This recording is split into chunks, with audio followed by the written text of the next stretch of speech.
History of Dark Age 2, The Blood Ember. Narrative Thread, Ilior Vael'Tharyn, Part 1, Frost and Flame. Long after the fall of Metropolis X, when the sky still mourned in twilight and ash, Ilior Vael'Tharyn wandered the frostbitten wastes of the north, chasing whispers of a lost lineage, the blood of the Ice Phoenix. The legend spoke of a woman with frost fire in her veins, a mirror of Ilior's curse, born not from flame but from eternal cold. Her name was Ysara Elenthae.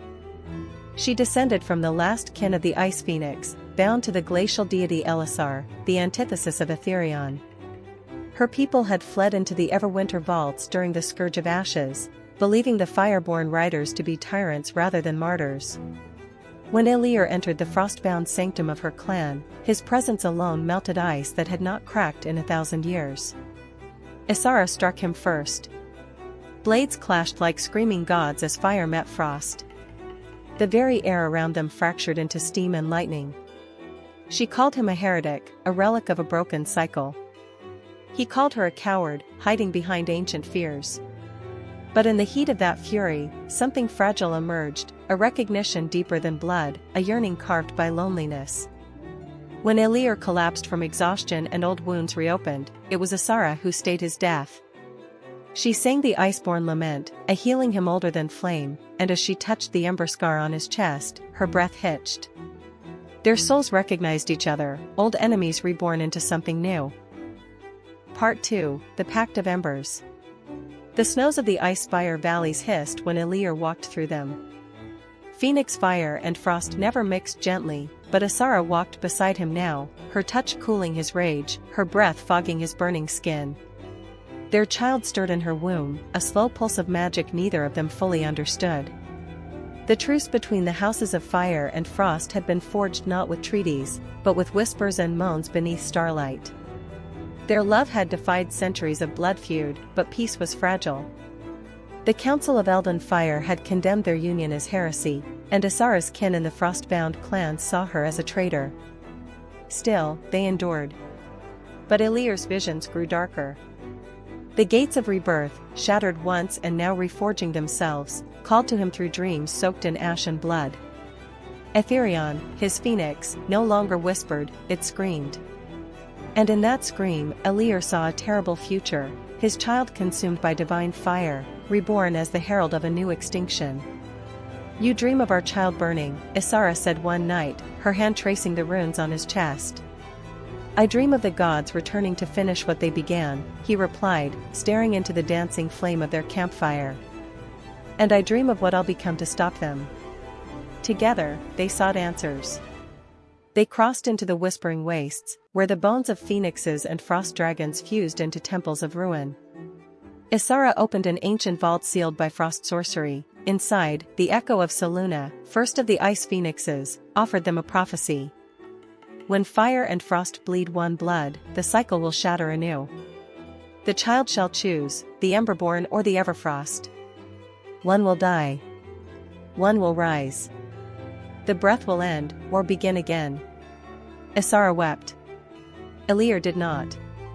In the city of Obsidian Vale, they were ambushed by zealots of the Ashward Covenant, those who believed Ilior to be the new flame god, destined to burn away all life. Aetheryon emerged in wrath, black flame engulfing entire buildings. Ysara called the storm, impaling the zealots on frozen spears. They fought back to back, lovers and warriors, fire and frost. After the battle, beneath the glow of twin moons, Ysara collapsed. Her magic frayed. The child pulsed with unstable power. "The bloodlines are tearing him apart," she gasped. "We need the Vael'Thard, the only artifact that can bind what should never exist." Ilior nodded. He knew where it was kept. Beneath the ruins of Erenval. Where the past still burned. Where ghosts still remembered. And where Azrael waited, laughing in the dark. Part 3, The Final Veil. Erenval was silent, save for the wind that moaned like mourning phoenixes. Its towers lay in ruin, bones of a sanctum that once touched the stars. Ilior stood at its heart, Ysara leaning against him, weakened but unbroken. Her hand clutched her swollen belly. The child kicked, fire and ice colliding in the womb. The veil's heart pulsed beneath the sanctum, buried in the tomb of Solcan, last warden of the cycle. But the way was sealed in memory and guilt. Ilior descended alone, stepping through illusions of his past, Evangeline's blood on his hands, Aetheryon dying and reborn, the gods' laughter as they tore the sky. Azrael waited by the tomb, a blade of void steel resting across his lap. "You should have let it all burn," the fallen seraph whispered. "Love has made you soft." Ilior drew his flame blade. "Love has made me dangerous." Their clash shook the catacombs. Fire met void, phoenix scream met seraph hell. Above, Ysara screamed as the labor began. Her cries became magic, shaking the very stone. The child was coming. Ilior drove the veil's heart into Azrael's chest. The seraph laughed, his form unraveling into ash. The shard pulsed, answering Ysara's cry. Ilior returned above, carving a circle of flame and frost. As the child was born, time fractured. The breath, the cosmic force that began all things, shuddered. A child of impossible balance entered the world, wrapped in burning snow. They named him Elenthae. But something else was born with him. From the skies descended Ian, the god of time, freed from his prison by the child's birth. "The cycle is broken," he thundered. "Now, we begin again." Ilior stood before him, Ysara behind. Aetheryon perched on high, now whole, wings ablaze with black and silver. "Then let it begin with truth," Ilior said. "This time, we choose." And Elenthae opened his eyes. They were not gold. Nor blue. They were both. And in them danced a new flame, the breath reborn, not by gods, but by love and defiance. Part 4, The Ember Throne. The castle rose like a monument carved from longing and defiance.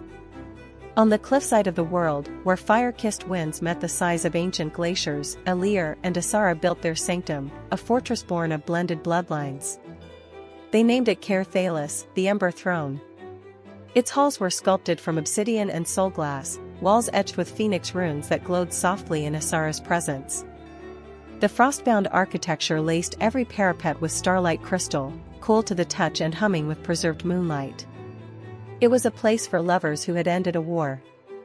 A place for gods to envy. Behind warded doors, far from prophecy and war, Ilior and Ysara gave themselves to a different kind of fire. He stripped her in the glow of a hearth kindled by Aetheryon's flame, his fingers tracing the frost scars that laced her collarbone like jewelry. She answered him with ice-kissed lips and a storm in her breath, dragging her nails through the fire-marked runes on his chest. Their magic flared with every kiss, embers dancing across skin, mist wreathing around entwined legs. The room pulsed with their elemental rhythm, the crackle of fire, the breath of snow, the murmur of melting restraint. "Say my name," she whispered, breathless, as he lifted her to the rune-bound glass window overlooking the abyss. "Say it like the world ends if you don't." "Ysara Vael'Tharyn," he growled against her throat. "My queen of storms. My fire-forged frost." They made love like gods in exile, wild and desperate, as though the world outside still burned, and perhaps it did. But inside their sanctuary, time surrendered. Days passed in a blur of silk and heat. They bathed in a pool warmed by volcanic veins and cooled by glacial runoff. She tied his hands with frost-woven ribbon, commanding the flame to beg. He shackled her in rings of embers, making the ice melt with every whispered sin.